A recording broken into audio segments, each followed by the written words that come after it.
Hello guys, welcome you all in pioneer. आज हम बात करेंगे हमारे डीएनएफ ब्लॉक की। डीएनएफ ब्लॉक में बहुत सारी चीज़ें हमें पढ़नी है, तो शुरू करते हैं शॉर्ट नोट्स की। फिर से हमारा रिवीजन चल रहा है। आई होप सो आपको रिवीजन जो प्रैक्टिस जो चल रही है हमारी वो पसंद आ रही होगी। तो do like, comment and subscribe to my channel.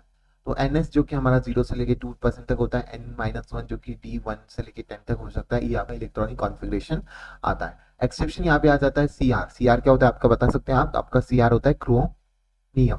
Chromium के अंदर आपको SD5 देखने को मिलता है, जो कि S1 के अंदर 1 देखना, SD4 देखना चाहिए था, और SD5 देखने को मिलता है। Cu की अगर मैं बात करूंगा 4S1 L3D10 देखने को मिलता है।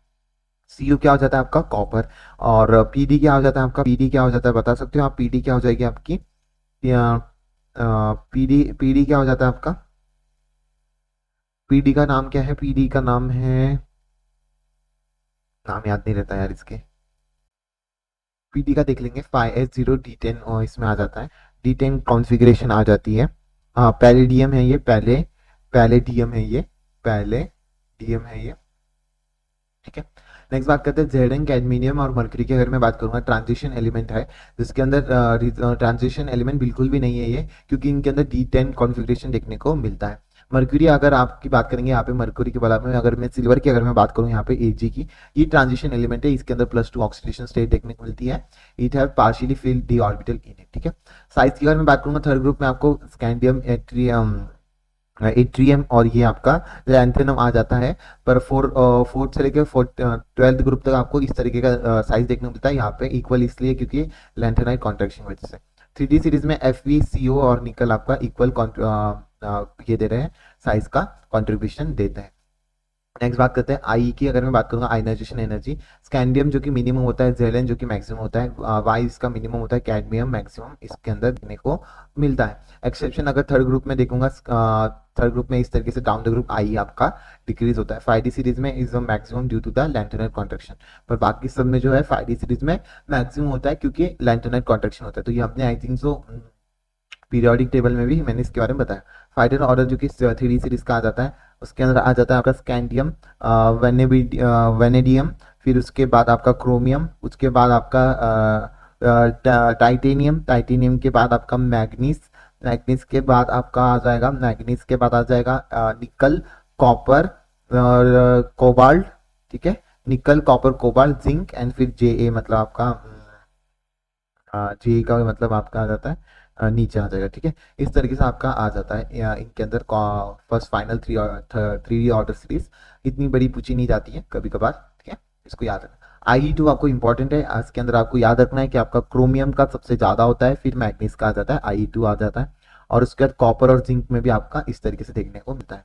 तो ये Ie2 आपको देखना है, कॉपर का ज्यादा होता है जिंक से, क्रोमियम का ज्यादा होता है मैग्नीज से। ठीक है। नेक्स्ट बात करते हैं मैग्नेटिक मूवमेंट की। अगर मैं बात करूंगा, जितने अनपेयर इलेक्ट्रॉन उतना पॉइंट समथिंग कुछ आपका देखने को मिलेगा। क्रोमियम 2+ की अगर मैं बात करूंगा, 3D4 की बात करूंगा, तो अनपेयर इलेक्ट्रॉन 4 पॉइंट समथिंग आ जाएगा। और क्रोमियम 3+ में देखने को मिलेगा, 3D3 में देखने को मिलेगा। तो आपका मैग्नेटिक मूवमेंट 3 पॉइंट समथिंग कुछ आ जाएगा। ठीक है। ब्रास की अगर मैं बात करूंगा, कॉपर 60% है, Zn 40% देखने को मिलता है। जर्मेनियम सिल्वर की अगर मैं बात करूंगा, कॉपर 1 आ जाता है, Zn 1 आता है, निकल 2 आता है। ब्रास के अंदर क्या देखने को मिलता है? कॉपर जो कि 60% है, जिंक आपका 40% है। जर्मेनियम सिल्वर में कॉपर 1% है, आपका Zn 1% 1 है, और आपका निकल कितना है? 2 है। ब्रॉन्ज के अंदर आपको, ब्रॉन्ज के अंदर कॉपर और Sn देखने को मिलता है, मतलब कॉपर और Sn का मतलब होता है टीन। ठीक है। ये आपको देखने को मिलता है। उसके बाद कुछ कैटालिटिक प्रॉपर्टीज दिखाने वाले ग्रुप देख लेते हैं। Fe oxide, V2O2 NiH2। ठीक है। PdCl2, ये आपके क्या आ जाते हैं? कैटालिटिक प्रॉपर्टी शो करते हैं। तो Fe ऑक्साइड क्या करता है? मेरा नाइट्रोजन के साथ हाइड्रोजन और नाइट्रोजन मिलाकर Fe ऑक्साइड को कैथोलिक प्रॉपर्टी यूज कर कर अमोनिया बना देते हैं। ठीक है। उसके बाद SO2 प्लस हाफ O2 आपका SO3 बना देता है V2O2 के अंदर। वेजिटेबल ऑयल की अगर मैं बात करूंगा, निकल और हाइड्रोजन मिलाकर वेजिटेबल घी देखने को मिलता है, डालडा जिसे बोलते हैं हम। ठीक है। डालडा बोलते हैं ना, वो डालडा आपका वेजिटेबल ऑयल से बनता है। ठीक है। और इस तरीके से आपका इथाइलिन जो आगा, इथाइलिन जो आपका आ जाएगा PdCl2 के साथ आपका अल्डिहाइड में कन्वर्ट हो जाएगा। तो ये इनऑर्गेनिक, ये ऑर्गेनिक कंपाउंड की यहाँ पे बात करिए। ऑर्गेनिक कंपाउंड में भी कैटालिटिक प्रॉपर्टी शो करते हैं, ये भी आपका एक प्रॉपर्टी आ गई। कॉपर 2+ जो कि मोस्ट एक्वस मीडियम में, और Mn जो कि मेरा CD5 4S2 देखने को मिलता है। ऑक्सीडेशन स्टेट आपको 2 से लेकर 7 तक देखने को मिलती है Mn2 प्लस में, बहुत ही इंपॉर्टेंट है। इसके कभी कभी स्टेटमेंट वाइज क्वेश्चन, ये सारे तो स्टेटमेंट वाइज ही बनते हैं और इनऑर्गेनिक में। नेक्स्ट बात करते हैं मेल्टिंग पॉइंट की। अगर मैं बात करूंगा मेल्टिंग पॉइंट में जेडियम, कैडमियम और मर्क्यूरी की बात करूंगा तो जेडियम की जिंक की ज्यादा होती है कैडमियम और मर्क्यूरियम से। आपकी जब डाउन द ग्रुप जाओगे तो मेल्टिंग पॉइंट यहाँ पे क्या होता है, डिक्रीज होता है। इसमें भी मेल्टिंग पॉइंट आपका डिक्रीज हो रहा है। और कॉपर Au और Hg के अंदर इस चीज में आप देख लेना, गोल्ड और सिल्वर में गोल्ड की ज्यादा आ गई सिल्वर के थ्रू, तो इधर यहाँ पे थोड़ा सा इंटरचेंज आ जाता है, बाकी तो सेम ही है। उसका ईएन के अंदर एक्सेप्शन देख लेना, जेडन का कम होता है, मर्क्यूरी का सबसे ज्यादा होता है, कैडमियम का सबसे मतलब डाउन द ग्रुप अगर आप जा रहे हैं तो ईएन बढ़ रहा है। यहाँ पर ईएन क्या हो रहा है, बढ़ रहा है। ऐसा होता नहीं है पर यहाँ पे एक्सेप्शन हो जाता है, आपका जिंक, कॉपर और जिंक, कैडमियम और मर्क्यूरी के अंदर देखने को मिलता है। नेक्स्ट बात करते हैं K2Cr2O7 की। यहाँ पे बात करेंगे CrO4 माइनस देखने को मिलता है, जिसके अंदर आपको लेस पीएच देखने को मिलता है, जो कि ऑरेंज में चले जाता है, मतलब एसिडिक, बेसिक मीडियम से एसिडिक मीडियम में चले जाता है। और यहाँ पे अगर इसको वापस ऑरेंज से येलो करना होगा, CrO4 2 माइनस को CrO7 2 माइनस से येलो से ऑरेंज करना होगा, तो ये बेसिक मीडियम में चले जाता है। ये रेडॉक्स रिएक्शन बिल्कुल भी नहीं शुरू होता है, पीएच इसके अंदर चेंजेस हो जाते हैं, कभी कभी इसके ऊपर क्वेश्चन भी बन जाता है। Na2Cr2O7 K2Cr2O7 क्यों ज्यादा है, इसके अंदर प्राइमरी स्टैंडर्ड ये शो नहीं करता है। K2Cr2O7 आपको प्राइमरी स्टैंडर्ड शो करता है और हाइड्रोस्कोपिक इन नेचर बिल्कुल भी नहीं होता। इनकी अगर मैं बात करूँ टॉप से बॉटम, आपका हाइड्रेशन एनर्जी घटेगी, सोल्युबिलिटी भी आपकी घटती हुई देखने को मिलेगी। ठीक है, नेक्स्ट बात करते हैं डी ब्लॉक की बात कर रहे थे। KMnO4 की यहाँ पे बात करेंगे। KMnO4 की बात इसलिए आ जाती है, KMnO4 आपको इसलिए करना है कि KMnO4 से क्या हो जाता है, आपका बेसिक मीडियम में डार्क ग्रीन कलर का होता है। कैसा होता है, बेसिक मीडियम में आपका डार्क ग्रीन कलर का होता है। जो ऊपर हमने देखा था वो कैसा था हमारा, येलो, और कौन सा कलर था आपका, येलो था, तो ऑरेंज में कन्वर्ट हो गया था। तो बेसिक मीडियम में आपको डार्क ग्रीन पैरामैग्नेटिक देखने को मिलता है। एसिडिक मीडियम में MnO4 माइनस बन जाता है, 2 माइनस नहीं रहता। एसिडिक मीडियम में वायलेट टू ग्रीन देखने को मिलता है आपको। ठीक है, MnO4 2 माइनस की अगर मैं बात करता हूँ, यहाँ पे MnO4 2 माइनस देखने को मिलता है। एसिडिक मीडियम में वॉयलेट और ग्रीन देखने को मिल गया। और कैसा है आपका, डायामैग्नेटिक, कैसा है आपका, डायामैग्नेटिक देखने को मिल गया। अगर आपका टेम्परेचर ये डिपेंडेंट होता है, टेम्परेचर अगर डिपेंडेंट होता है तो ये क्या हो जाता है, टेम्परेचर डिपेंडेंट अगर हो जाता है तो वीक पैरामैग्नेटिज्म भी शो कर सकता है। ठीक है, नेक्स्ट बात करते हैं important point of the K2Cr2MnO4 की। अगर बात करूंगा मैं, यहाँ पे आपको ऑक्सीडाइजिंग एजेंट आपको पता होनी चाहिए। MnO4 माइनस ज्यादा ऑक्सीडाइजिंग एजेंट है Cr2O7 से, ये चीज आपको पता होनी चाहिए। स्ट्रॉन्गेस्ट ऑक्सीडाइजिंग एजेंट की अगर मैं बात करूंगा, MnO4 माइनस Cr2O7 2 माइनस आपका क्या है, ज्यादा ऑक्सीडाइजिंग एजेंट पावर देखने को मिलता है। MnO4 आपको देखने को मिलता है, फिर Cl2, फिर Cr2O7 2 माइनस और VO2O प्लस, इस तरीके से आपको देखने को मिल जाता है। क्या देखने को मिल जाता है, आपका इंपॉर्टेंट पॉइंट है K2Cr2O7 से KMnO4 से ऑक्सीडाइजिंग एजेंट हो जाता है। MnO4 माइनस एसिडिक मीडियम में के MnO4 माइनस, जो कि बेसिक मीडियम की बात करेंगे, एसिडिक मीडियम से Mn2 प्लस में आ जाता है, बेसिक मीडियम से MnO2 में आ जाता है। Cr2O7 2 माइनस जो कि आपका आ जाता है Cr3 प्लस में आपको देखने को मिलता है। तो Cl माइनस से Cl2 आपको बनने को मिलेगा, I माइनस से IO3 माइनस देखने को मिलेगा, I माइनस से I2 देखने को मिलता है। Cl बिल्कुल भी नहीं चले जाता, क्योंकि यहाँ पे ऑक्सीडाइजिंग पावर देख लो किस तरीके से देखने को मिल रही है। MnO4 की ज्यादा होती है, फिर Cl2, फिर Cr2O7 2 माइनस, फिर VO2 प्लस में देखने को मिलते हैं ऑक्सीडाइजिंग एजेंट की। MnO4 माइनस एसिडिक मीडियम से MnO4 2 प्लस में चले जाता है, Cl माइनस से Cl2। MnO4 minus basic medium में I माइनस से IO3 माइनस में चले जाता है। तो ये चीज आपको याद रखनी है। नेक्स्ट बात करते हैं इनके कुछ Cr2O7 की रिएक्शन देख लेते हैं। आपका अगर Cr2O7 की मैं O2 के साथ रिएक्शन करवाता हूँ तो यहाँ पे नो रिएक्शन आती है। क्या रिएक्शन आती है, नो रिएक्शन। अगर मैं Cr2O7 की SO2 के साथ करवाता हूँ तो ग्रीन कलर का देखने को मिलता है Cr3 प्लस।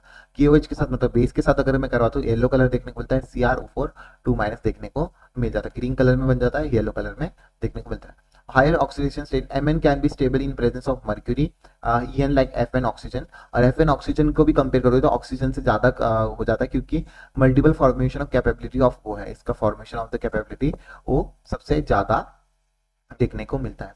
उसके बाद कुछ देख लेना आपकी ऑक्सीडाइजिंग, हायर ऑक्सीडाइजिंग स्टेट और स्टेबिलिटी की अगर मैं बात करूंगा, Cr जो कि +6 में, मोलिब्डियम +6 है, वेनेडियम +6 है, डाउन द ग्रुप क्या होगा, स्टेबिलिटी बढ़ेगा, हायर ऑक्सीडेशन स्टेट देखने को मिलता है। तो CrO3 जो कि +6 में, MnO3 जो कि +6 है, वैनेडियम O3 जो कि +6 में देखने को मिलता है।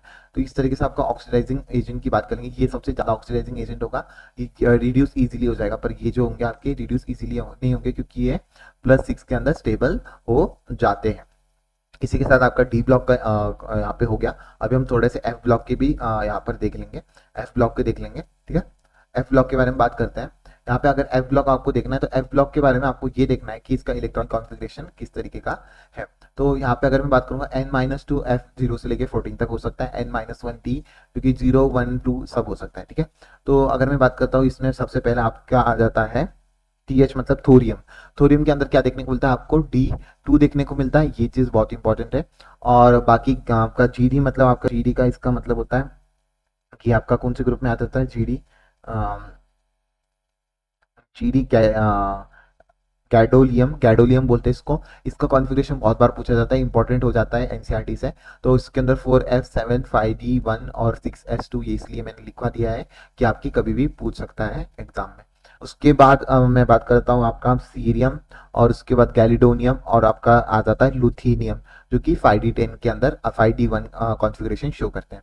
एक्टिनॉइड में आपका अगर मैं बात करूंगा, आपका थोरियम आपका D2 करता है, D1 कौन करता है आपका प्रोथेनियम, प्रोथेनियम, यूरेनियम, यूरेनियम, उसके बाद नैप्थलीन, नैप्थीनियम, नैप्थीनियम बोलते हैं इसको। उसके बाद उसके बाद किसकी बात कर रहा है यहाँ पे, क्यूरिमिन, क्यूरियम, क्यूरियम बोलते हैं इसको। एलआर होता है आपका लार्वेंसियम, ये आपके आ जाते हैं 61 में आ जाते हैं, क्या आ जाते हैं 61 में आ जाते हैं। नेक्स्ट बात करते हैं IE1 IE2 की, यहाँ पे बात करूंगा मैं। IE1 IE2 अगर देखोगे तो आपका इनकी जो एनर्जी, आयनाइजेशन एनर्जी है, सिमिलर हो जाती कैल्शियम की जो आयनाइजेशन एनर्जी, इसलिए मैंने यहाँ पे लिखवा दिया 600 किलो जूल और 1200 किलो जूल, जो कि एनसीईआरटी में भी लिख रखा है, similar to as an calcium दे रखा है आपका एनसीईआरटी में। वैल्यू ऑफ IE3 अगर मैं बात करूंगा यहाँ पे किसका, लैंथेनम का, गैलिडोनियम का और लुथियम का, ये एबनॉर्मली कैसी होती है, लो होती है। तो ये चीज आपको याद होनी चाहिए कि आपका लैंथेनियम, गैलिडोनियम और लुथियम का एबनॉर्मली क्या हो जाती है, आयनाइजेशन 3 एनर्जी लो होती है, ठीक है। और लैंथोनाइट की अगर मैं बात करूंगा, इलेक्ट्रोनाइट field with the 4f Z effective बढ़ता है, कॉन्ट्रैक्शन अकर होता है, लैंथोनाइट कॉन्ट्रैक्शन करता है। एक्टिनोनाइट में इलेक्ट्रॉन फील्ड इन 5f जेड इफेक्टिव बहुत ज्यादा होता है, मोर कॉन्ट्रैक्शन हो जाता है देन द लैंथोनाइट, ज्यादा कॉन्ट्रैक्शन देखने को मिलता है। उसके बाद कॉमन ऑक्सीडेशन स्टेट आपको लैंथोनाइट की देखने को मिलती है ओनली +3 ऑक्सीडेशन स्टेट इनके अंदर देखने को मिलती है, वेरिएबल ऑक्सीडेशन स्टेट इनके अंदर देखने को नहीं मिलती है, ठीक है। तो ये चीज आपको याद रखनी है, ये इसलिए याद रखनी क्योंकि कभी कभी क्वेश्चन में पूछ लेता है। एक्टिनोनाइट की अगर मैं बात करूँ, वेरिएबल ऑक्सीडेशन स्टेट कर देता है, जैसे कि आपका NP और PU। NP क्या हो जाता है आपका नैप्थेलियम, और PU क्या हो जाता है प्लूटोनियम। तो नैप्थेलियम और प्लूटोनियम आपका क्या है, +7 ऑक्सीडेशन स्टेट शो करती है। तो ये चीज बहुत ही ज्यादा इंपॉर्टेंट हो जाता है। साइज ऑफ एक्टिनोनाइट ज्यादा होती है लैंथोनाइट से, क्योंकि EN इनकी कम हो जाती है, more basic OH minus than lanthanide, और IE इनकी सबसे कम हो जाती है, more reactive than the lanthanide. तो IE और EN इनकी कम हो जाती है और साइज इनकी एक्टिनोनाइट की ज्यादा हो जाती है। नेक्स्ट बात करते हैं बेसिक कैरेक्टर की, बात करेंगे। आपको अक्रॉस द पीरियड अगर आप जाओगे तो साइज घटेगी, EN आपका बढ़ेगा, एसिडिक स्ट्रेंथ बढ़ेगा, बेसिक स्ट्रेंथ घट जाएगा, ठीक है। Mn3+ की अगर आपका कोई भी मेटल होगा आपका लैंथोनाइट में, सारे ही कैसे होते हैं, जो भी 3+ ऑक्सीडेशन स्टेट में होते हैं वो आपको कैसे देखने को मिलते हैं, कलरलेस होते हैं, कलरलेस आपको याद रखने हैं। बाकी आपका Cu Ce Yb Cu Lu3+ diamagnetic होते हैं, ये चीज आपको याद रखनी कैसे होते हैं, आपके डायमैग्नेटिक होते हैं। तो ये क्या है आपका लुथियनियम है, Cm है, और ये आपका Yb मतलब Yb क्या है आपका एट्रियम है, और लुथियम है। तो इस तरीके से आपको क्या देखने को मिला, +3 +4 +2 +3, ये सारे कैसे आपके डायमैग्नेटिक है। तो ये याद रखना है आपको कौन कौन सा, ये वाले तो दोनों सेम है जो कि आपके डायमैग्नेटिक है, ये वाला 4Ce है या Cl नहीं है, ये Ce है। सी को क्या लिखते हैं, कीरियम जो कि +4 में स्टेबल है। YB क्या आपका आता है एट्रियम जो कि +2 में स्टेबल है, स्टेबल नहीं है, डायमैग्नेटिज्म शो करता है। तो ये चीज मैंने यहाँ पे लिखवा दी। उसके बाद सी की +4 से +3 में की कहानी अगर मैं बताऊंगा, E0 कैसे हो जाता है, पॉजिटिव हो जाता है। कैटालिटिक रिएजेंट है एक्वस मीडियम में आपका, जो कि आपका कैटालिटिक रिएजेंट है, लाइटर की तरह यूज किया जाता है, लाइटर के अंदर आपका सीरियम यूज होता है, एक्वस मीडियम में आ जाता है। तो ये आपको याद रखना है, ठीक है। तो एनालिटिकल रिएजेंट है एक्वेटिक मीडियम में। तो इसी के साथ आपका पूरा F block and D block खत्म होता है। आई होप आपको अच्छा लगा होगा। तो do like comment and subscribe. Thank you so much, see you in next video.